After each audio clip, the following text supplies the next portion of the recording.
one of the tools I use when I'm writing. I use it when I'm writing articles. I use it when I'm writing books. I even use it when I'm writing some of my podcasts. But it is a all-around versatile tool that you can use just to get your thoughts straight um, when you're getting ready to write something. It's called a mind map. And let me bring it up here.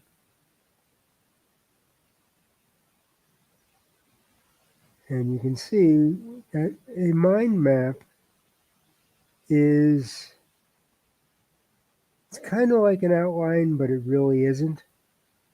Um, this is the mind map for my next book that I'm working on in the Year of My Life VR series. Um, what it does, and you can use the mouse to make it bigger here, which we'll do, and we'll shift it over a little. Here we go. Okay. So what it is that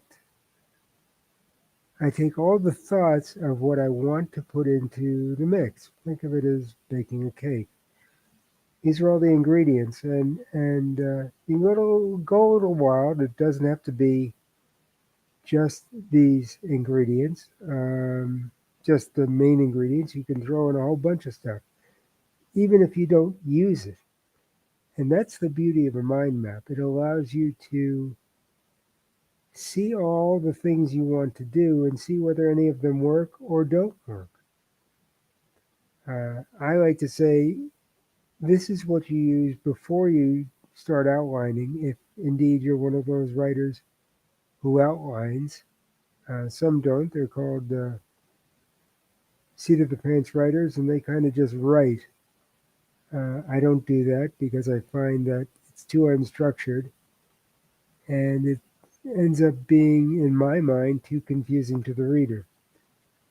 But this is a way to get all your ideas down and see if any of them work, and you can mix and match. For instance, part of the next book deals with human trafficking.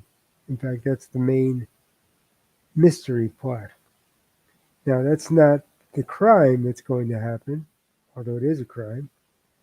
But I had to get all this information about human trafficking and then segment it so that it worked right. So, for instance, um, and I get this stuff from reading, from watching TV, um, listening to podcasts, you name it. You can get it from anywhere.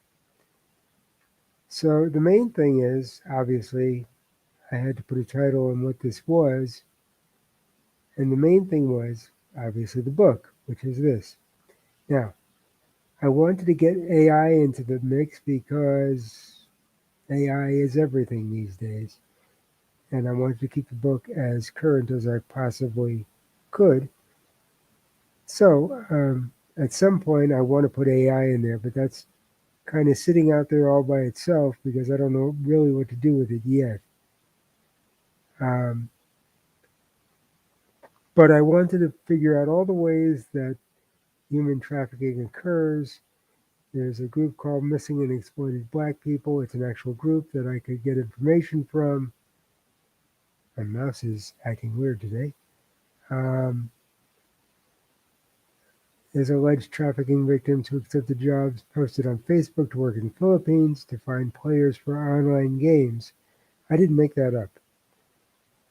I saw that on the news about 3 weeks ago. Human trafficking is the main subject, and along with that, I had an idea for a plot line. Now, I'm not saying that streamer girls, e-girls, are trafficked. I don't think they are, but that is my subplot, and I'll tell you why.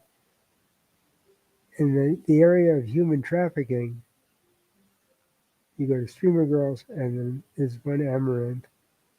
There's a streamer girl who I think is pretty smart, pretty real, and actually I'm trying to trying to get her to let me use her in the book. Then you have Russia kidnapping Ukrainian children. Putin has an arrest warrant out for himself. There's an arrest warrant out because they say he's kidnapping Ukrainian children. He says he isn't. That ties in with the war in Ukraine, and that ties in with Putin. Now, the great thing about a mind map is you can move things around. For instance, let's say, oh, and there's Walk Free, which is a online index of global slavery. So now, let's say I wanted to put this over there. You just take it, and you can literally just move it anywhere the space will give you space. And you can do something that's kind of unusual, and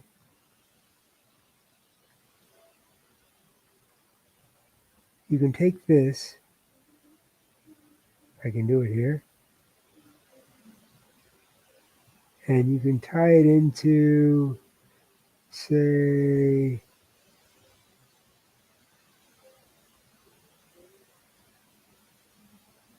Russia's mouse is not working, so if this doesn't work, bear with me. Um,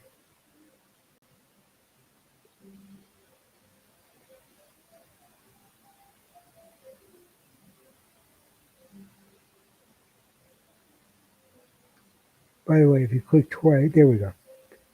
You can have a new node coming out from the middle, and you can actually name it anything you want. For instance, human trafficking is prevalent in prostitution.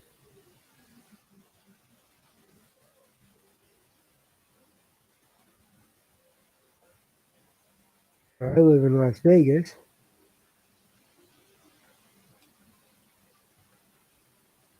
and people don't realize it, but prostitution is not legal in Las Vegas. It is not legal in Clark County. It's illegal about 90 minutes north of me in the county town of Pahrump. Pahrump. So, but for the purposes of this,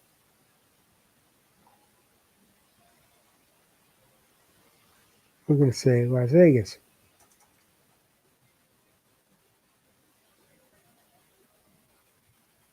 Now,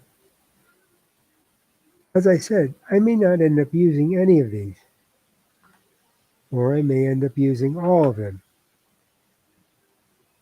Um, I'm just getting my thoughts down on digital paper. And it doesn't have to be an outline form. This is just like free association. It's like free thought. And if I can get my mouse to work here, and it doesn't seem to want to be, um, you can take this. Come on.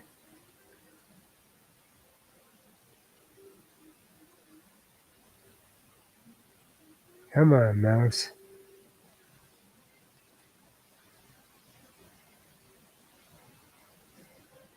Here we go. If you put one on top of the other, for instance, I'm going to move. I'm going to try to tie this in together. You put it over, you see how the other one becomes blue as well. If you let it go, you can either create a connection or move it. In this case, I want to make a connection. So,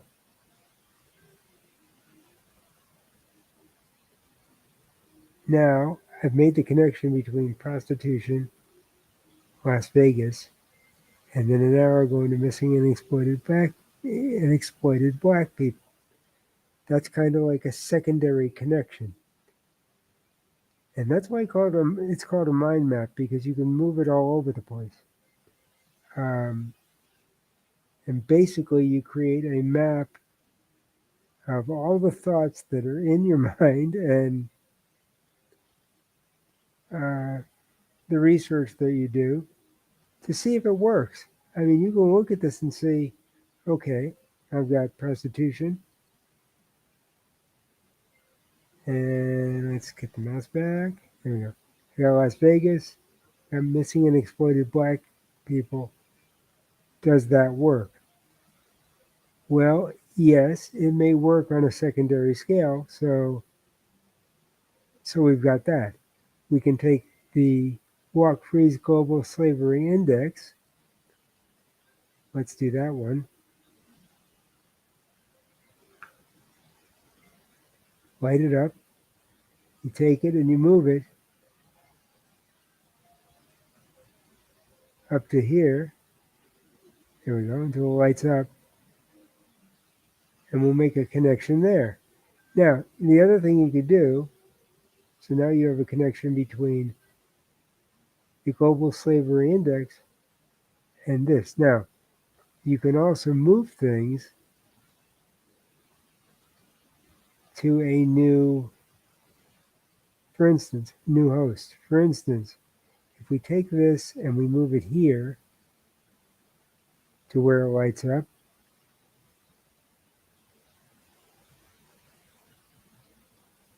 there we go. We can actually move it. So we don't have that connection in a long way. You have it in a direct way. So now we're linking prostitution on this side with human trafficking, with streamer girls, which is, as far as I can find out, fictional. I may be wrong, but I haven't found out any evidence to the contrary. And then to Amaranth. But on this side, we have Las Vegas and the missing and exploited black children, black people, which may have a more indirect route, which is why we have these arrows. So that's the way it works. It allows you to play with it and kind of get your thoughts down and connected. And you can keep changing it around. And from there, what I usually do is, I'll show you something. There's a way of, let's do this here. Okay. You can also get rid of stuff.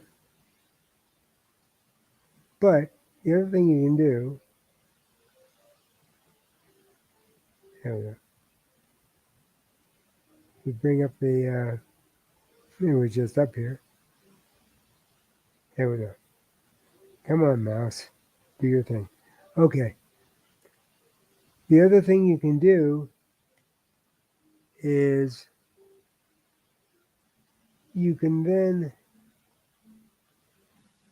cut and paste in the normal way, or I'll show you some of the things you can do.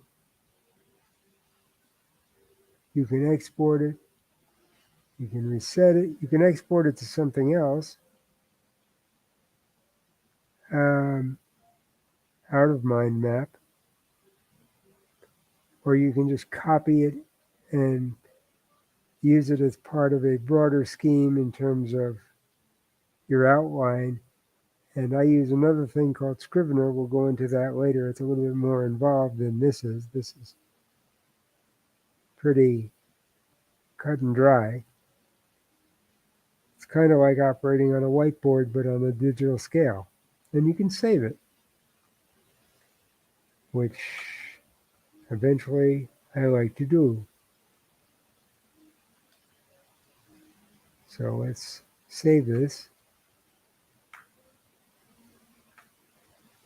Come on, mouse.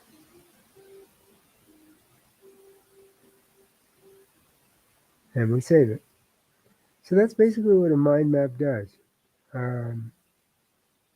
It just helps free your mind. And we can get rid of the menu just by clicking again.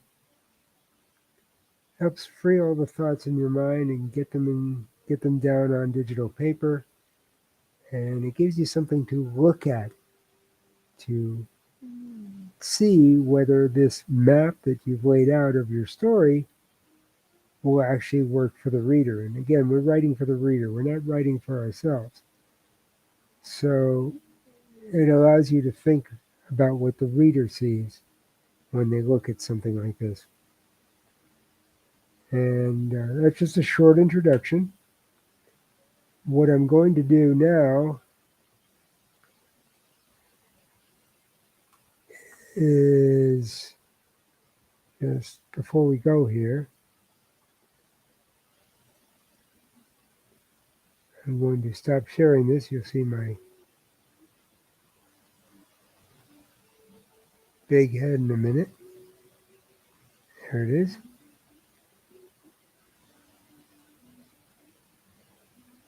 And we're going to look at this.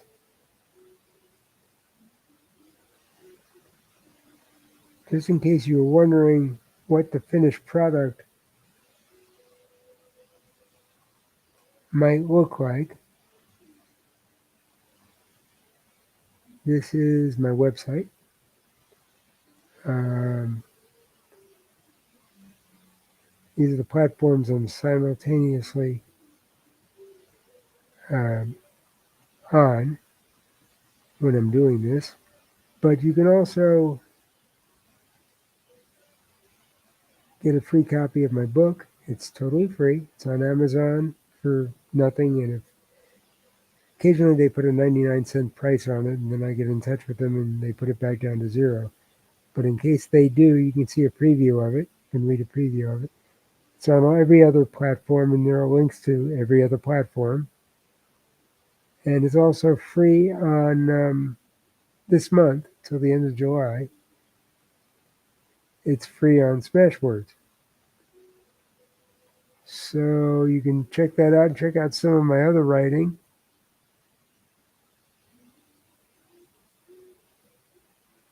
And it's available on all these platforms. Um, let me show you all the other platforms it's available on.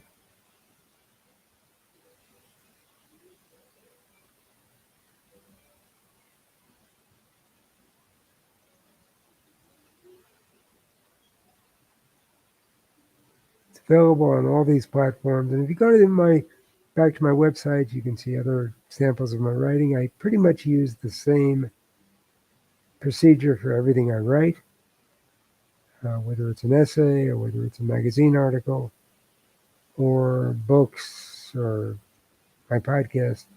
I use the same procedure, and it utilizes mind map. And again, I'll show you Scrivener at a later date. But that is it. And um, just another tool to use. By the way, mind map. You don't have to use Espresso. You could use, there are literally dozens of mind maps out there.